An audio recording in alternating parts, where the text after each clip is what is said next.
झालेला आहे असं मी सर्वप्रथम इथे जाहीर करतो।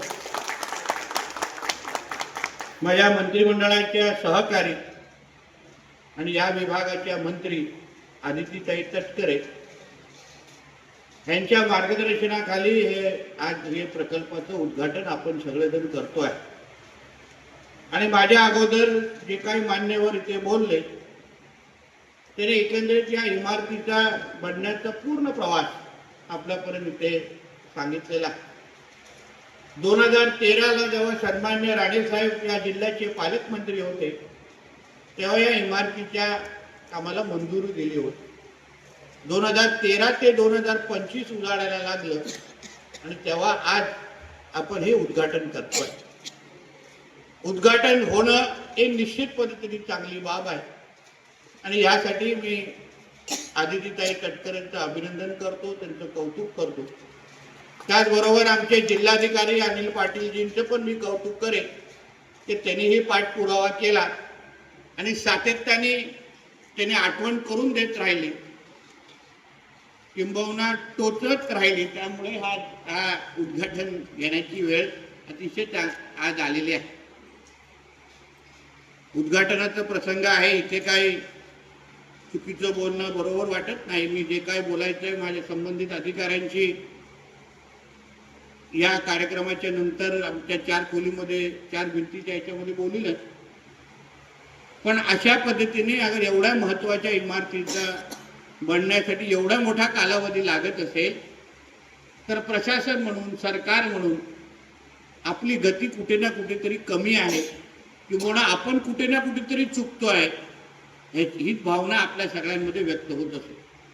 शेवटी या इमारतीचा वापर आपण कशाला करणार आहोत? यात ही जी पाच जी मुलं आहेत लहान, त्यांच्या आयुष्यामध्ये परिवर्तन घडवणारी ही इमारत आहे आणि ह्या इमारतीला अगर बनवण्यामध्ये आपल्याला एवढा वेळ होत असेल तर ह्या बाबतीमध्ये आम्ही सगळ्या जणांनी आत्मचिंतन करण्याची गरज आहे। आणि पुढे अशा पद्धतीने एवढा जास्त वेळ लागणार नाही याची जबाबदारी जिल्ह्याचा पालकमंत्री म्हणून मी या निमित्ताने घेतो आणि जनतेचा पैसा आणि वेळ हे योग्य पद्धतीने खर्च होईल, वापर होईल हा विश्वास जिल्हावासियांना मी माझ्या माध्यमातून आपल्या सगळ्या जणांना देतो। सगळ्या सुविधा आहेत की नाही याची माहिती घेत होतो। स्टाफ 13 भरायचा होता, 7 आहे, म्हणजे ठीक आहे, 60-70% भरलेला आहे, पण तरीही पूर्ण भरून देण्याची जबाबदारी राज्य सरकार म्हणून आमच्या सगळ्यांची असेल। त्याचबरोबर काही सुविधा या मुलांसाठी इथे उपलब्ध करून घ्यायच्या आहे। उदाहरण मी विचारलं का बाबा इथे राहण्याच्या दृष्टिकोनातून त्यांना काय काय तुम्ही देत आहे, खेळण्यासाठी काय देत आहात का, मनोरंजनासाठी काय देत आहात का? ते नुसतं इथे झोपण्यासाठी आणि शाळेत जाऊन परत येण्यासाठी पर्यंत ही इमारत नाही आहे, पण त्यांच्याही आयुष्यामध्ये त्यांनाही मनोरंजनाच्या काही गोष्टी दिसल्या पाहिजे। अन्य मुलांच्या आयुष्यामध्ये ज्या आनंद घेण्यासारख्या ज्या गोष्टी आहेत त्या सगळ्या गोष्टी ह्या मुलांच्या पण आयुष्यामध्ये आपण उपलब्ध केल्या पाहिजे अशी माहिती मी यांच्याकडून घेत असताना त्यांची थोडी तयारी आहे, पण ती पूर्ण तयारी करून घेण्याची जबाबदारी ही माझी आणि कलेक्टरांची असेल हे मी विश्वास आपल्याला ह्या निमित्ताने मी आपल्याला देतो। शेवटी सिंधुदुर्गामध्ये आणि ज्या जिल्ह्याचा पालकमंत्री मी आहे तिथली ही इमारत आहे म्हणून संबंधित मी अधिकाऱ्यांना सांगेन की इथे कुठल्याही पद्धतीची आयगाय मी सहन करणार नाही। जे काही जेवण आपण ह्या मुलांना देणार आहोत, जे काही आहार या मुलांना देणार आहोत ते माझ्या घरातल्या ज्या मुलांना जे भेटतं त्याच दर्जेचा देण्याची जबाबदारी आपल्या सगळ्यांची असली पाहिजे आणि त्याच्यावर बारीक लक्ष हे माझं असेल हे मी अधिकाऱ्यांना नेमकं सांगतो। कुठलीही तक्रार मला नको, छोटीही कुठली तक्रार असेल तर परत माफी मिळणार नाही एवढं मी शब्द हे तुम्हाला एवढं तिथे सांगून जातो। म्हणून कुठे हायगाई करू नका, कुठेही इकडे तिकडे काही विचार करू नका। जे काही तुम्हाला निधी यासाठी उपलब्ध केलेले आदितीताईने ती 100% प्रामाणिक पद्धतीने वापर या इमारतीमध्ये झालाच पाहिजे एवढं सांगून या निमित्ताने ते जातोय।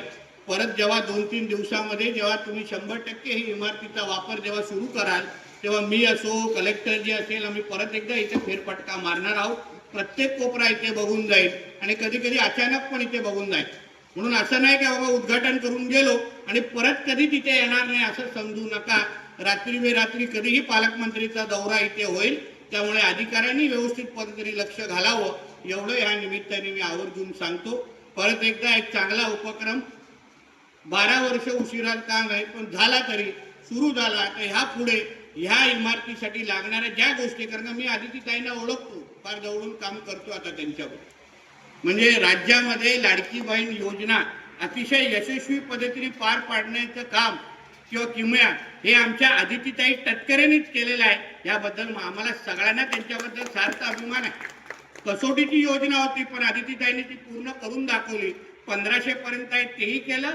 उद्या जेव्हा 2100 होतील तेव्हाही आदितीताई अतिशय प्रामाणिक पद्धतीने पार पाडतील, याच्यामध्ये माझ्या मनामध्ये दोन कुठलेही विचार नाही. म्हणून या इमारतीच्या निमित्तानं आता तुम्ही त्यांचं भाषण वाचून दाखवलं, म्हणजे आपलं वाचून दाखवणाऱ्याच्या अधिकाऱ्यांची जबाबदारी तेवढी वाढते. कारण का तुम्ही मंत्र्यांचं भाषण वाचून दाखवलेलं आहे, त्याच्यातला प्रत्येक शब्द खरा करणं आणि प्रामाणिकतेने त्या शब्दावर पूर्ण उभं राहणं हेही आपल्या लोकांचं काम आहे. म्हणून या सगळ्या गोष्टी तुम्ही फार बारकाईने लक्ष द्यावा.